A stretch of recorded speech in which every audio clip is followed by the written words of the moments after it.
రెండవది, ఒక vote delete చేయాలంటే తప్పకుండా ఫామ్ 7 వాడాలి. అంటే నా ఓటు కొండారెడ్డిపల్లిలో ఉన్నది, అదేవిధంగా కొడంగల్లో ఉన్నది. ఇప్పుడు రేవంత్ రెడ్డి గారి ఓటు కొండారెడ్డిపల్లిలో ఉన్నది, అదేవిధంగా కొడంగల్లో ఉన్నది. అప్పుడు రేవంత్ రెడ్డి గారు ఏం చెప్పాలి ఈఆర్ఓకు? నా ఓటు నేను కొండారెడ్డిపల్లి తీసేసుకుంటానండి, నేను కొడంగల్లోనే ఓటర్ ఉండాలనుకుంటున్నా అని ఫామ్ 8 సబ్మిట్ చెయ్యాలి. ఫామ్ 8 సబ్మిట్ చేసిన వెంటనే వారిని అడుగుతారు, మళ్ళీ ఒకసారి కన్ఫర్మ్ చేయండి, మీకు కొడంగల్ కావాలన్నా కొండారెడ్డిపల్లి కావాలన్నా? అప్పుడు ఆయన అంటే నాకు కొడంగలే కావాలంటాడు. కొడంగల్ కావాలంటే కొండారెడ్డిపల్లి వంగూరు మండలానికి వస్తుంది కాబట్టి వంగూరు మండల రెవెన్యూ ఆఫీసర్ లేకపోతే ఆ Kalwakurthy division, Achampet division, Kalwakurthy RDO ఆఫీసులో ఒక ఫామ్ 7 జనరేట్ అవుతుంది. ఆ ఫామ్ 7 జనరేట్ అయినప్పుడు ఆ ఫామ్ 7 వచ్చిన తర్వాత మళ్ళీ రేవంత్ రెడ్డి గారికి వారి కుటుంబ సభ్యులకు ఒక నోటీస్ ఇష్యూ అవుతుంది. ఫామ్ 7లో నోటీస్ ఇష్యూ చేయకుండా ఓట్లు డిలీట్ చేసే పరిస్థితి ఉండదు, అది నేరము.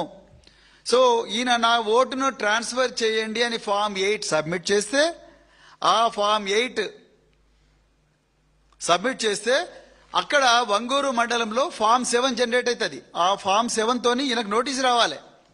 ఆ నోటీసు వచ్చిన తర్వాతనే ఈయన ఓటు అక్కడ డిలీట్ అవుతుంది. కానీ ఇప్పటి వరకు కూడా ఆ ఓటు డిలీట్ కాలేదు. మరి కలెక్టర్ గారు, మీరు ఇంత ప్రాసెస్ ఉన్నది, ప్రాసెస్ అంతా పోయి మరి సడన్ గా మీరు ఎట్లా ఇచ్చారు? You have to answer this question sir. ఈ ప్రశ్నకు సమాధానం మీరు డిస్ట్రిక్ట్ ఎలక్షన్ ఆఫీసర్గా చెప్పాలి. మీరు రాత్రికి రాత్రే ఇది చేసుంటే బిఎన్ఎస్ భారతీయ న్యాయ సంహిత ప్రకారము, రిప్రజెంటేషన్ ఆఫ్ పీపుల్స్ యాక్ట్ ప్రకారము మీరు విలువైన ఆధారాన్ని నాశనం చేసినట్టుగా మీరు కూడా నేరస్తులు అవుతారు. మీరవుతారు, మీ ఈఆర్ఓ అంటే మీ ఆర్డీఓ అవుతారు, మీ ఎంఆర్ఓ కూడా అవుతారు, మీ బిఎల్ఓ కూడా అవుతారు. ఇప్పుడు ఈయన ఫ్యాక్ట్ చెక్ లో ఏం చెప్తాడు? ఈ ఫ్యాక్ట్ చెక్ తెలంగాణలో మేము సర్ అనే కార్యక్రమంలో, పాపం మనకి ఎవరికి తెలియనట్టు చివరిలో పూలు పెడుతున్నాడు ఈ ఫ్యాక్ట్ చెక్. మేము సర్ అనే కార్యక్రమంలో దీన్ని మారుద్దామనుకున్నాము, అందుకొరకు మేము ఇన్ఫార్మ్ చేసినాము అంటున్నాడు. మరి సార్ లేనప్పుడు స్పెషల్ సమ్మరీ రివిజన్ ప్రతి సంవత్సరం చేస్తారు కదా ఎస్ఎస్ఆర్, అక్కడ దొరకలేదా Revanth Reddy? Special summary revision of electoral rolls ప్రతి సంవత్సరం చేస్తారు కదా. పంచాయతీ ఎలక్షన్ల ముందు చేస్తారు, మున్సిపల్ ఎలక్షన్ల ముందు చేస్తారు, పార్లమెంట్ ఎలక్షన్ల అప్పుడు కూడా చేస్తారు. అప్పుడు దొరకలేదా మరి రేవంత్ రెడ్డి గారు 2 ఓట్లు ఉన్నట్టు? మీరు తప్పకుండా ఈ ప్రశ్నలకు సమాధానాలు ఇవ్వాలి.